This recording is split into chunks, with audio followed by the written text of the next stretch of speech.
What's up, YouTube? Stack44 coming in with another video. 5 things that make a person open. Before I get started, I want to give a shout out to all my new subscribers, all my regular subscribers. And if you're new to my channel, go ahead and hit that subscription button in the corner of your screen. Hit that notification bell as well. You get all my videos sent straight to your phone or your device as soon as I put them up on YouTube.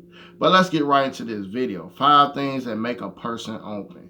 And I said open because at the end of the day, guys, you want to be real open in your life when you self-improvement, you're learning, you're getting things from the past that you overcoming, you getting therapy. You want to be open to understand what the blessings are ahead of you in life.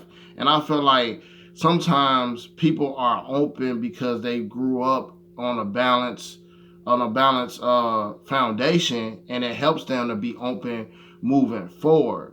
So I feel like I want to express this because it helps you vet out who you want to date and how you want to date. Because if a person's not open, they're not going to be honest, and that's just all the bottom line with that. So I talked about this on my Stack Attack Sundays. If you don't know what Stack Attack Sundays is, you could check out on Sundays. I have live streams between 6 and 8 p.m. Eastern Standard Times, and you could call in and join in on the fun and talk about the topic we're talking about. But I covered this on last week's Stack Attack Sundays. If you missed it, go check it out. But I'm about to cover it right now, and if you want to join the next one, let me know. Or just call. You'll see the number in the description. Now let's get to it. All right. So number one that will make a person open and comfortable with their life is having good parents and good family. You know, you could come from both parents, you could come from a single mom or a single father, but if you have a strong foundation of family, it will help you understand the love of life and the way the natural order should be, or a legacy you want to just add on and build for your family to add on with your children later down the line. It kind of gives you a blueprint of what love is. And what brings me to my number 2 is having a great childhood. A lot of times I dated women in the past that had traumatizing childhood, and the relationship was never balanced because they were still battling demons from their childhood trauma. And I was looking back on my childhood all happy and whatever. So childhood sometimes makes a difference. It doesn't make and break a person. If a person go get therapy about their childhood or their childhood trauma or any type of trauma in their past, can help them move forward, because you can't come to a person as a half a person. You got to come up to a person as a whole person. You have to own your wins and losses in life. Just like you got that slash with your birth date and your death date, just like in life, well, in sports, you got a win column, you got a loss column, and in between you got the slashes. You gotta have more wins than losses in life. So remember that your growth of growing up, your childhood is very important. That's my number 2. Number 3, great environment. Usually if you have that good family, great childhood, your family sets you up in a great environment, a winner's environment, to see that it's possible to live the American dream. It's possible to live the dream that the Most High wants you to have, and you can find in tune with yourself. A lot of times when people don't live in a good environment, they have a loser's mentality, or they have a greedy mentality. When they get stuff, they don't know how to act.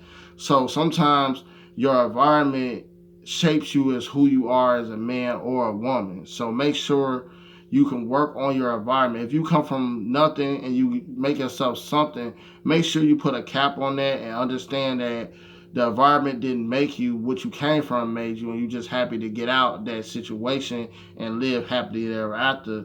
And it takes an everyday challenge with that.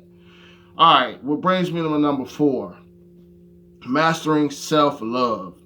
Now, at the end of the day, we talk about self-improvement, you versus you, plan, purpose, program.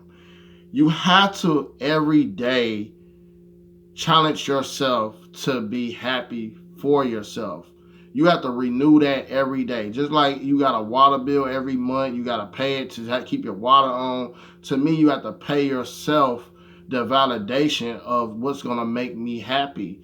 Picking up your phone as soon as you get up in the morning is not the first thing you should want to do. You should want to put your hands together, thank God, and get productive, live a productive life that's going to validate yourself, not worry about what everybody else think. Because when you worry about everybody else think, you become worldly. You don't come of yourself. So you came in this world by yourself. You're going to leave this world by yourself. But you got to know who you is when you walk on this earth by yourself. That's my number 4, master self-love. Number 5, accept the past and accept the traumas, because at the end of the day, things you went through in the past, it shapes you to be who you are. When you go through something, you got to sit back and really realize why I'm going through this. Don't point the finger at the man. Don't even point the finger at God, because God will put you through something that he know you can overcome. You know, I lost my daddy when I was 21 years old. And at the end of the day, I could not be mad when he left, because he had cancer when I was 14, and he said he wanted to see me and my 2 brothers have kids, and me grow up or be past the 18 to become a man. And he ended up living 7 more years and died when I was 21. But I had a son, my brother had 2 kids, and my older brother had 2 kids. So at the end of the day, he got his wish. And at the end of the day, I could not be selfish at God, because he literally could have died when I was 14. And he wouldn't have seen my son. He wouldn't have seen, his other grandkids. So at the end of the day, guys, we have to, realize that we're going to go through losses in life with our parents, our friends. We're going to go through financial trouble. We're going to go through relationships. But those things are the things that if you stay back, if you stay down, you're not going to get back up. Life is about taking the hits and realizing that this shapes me to be stronger, and I have to build something to hold my head high. Everybody go through something. But at the end of the day, no matter what, you got to understand that I'm still here to speak life into other people, to help somebody. And that will keep you open. If you sit there and hold everything bad that come in and blame God or blame the man or blame the next person, instead of looking at your life and say, what can I learn from this? Because when a bad thing happens, good comes out of it. It took me a long time to have how to, just to talk about my father passing away when I was 21. But now I can actually tell it, because I know that God don't make mistakes. He just make us build ourselves better by going through what we go through. He won't put you something that you can't handle. So that was my 5. That was a little tangent at the end, but let's go over it one more time.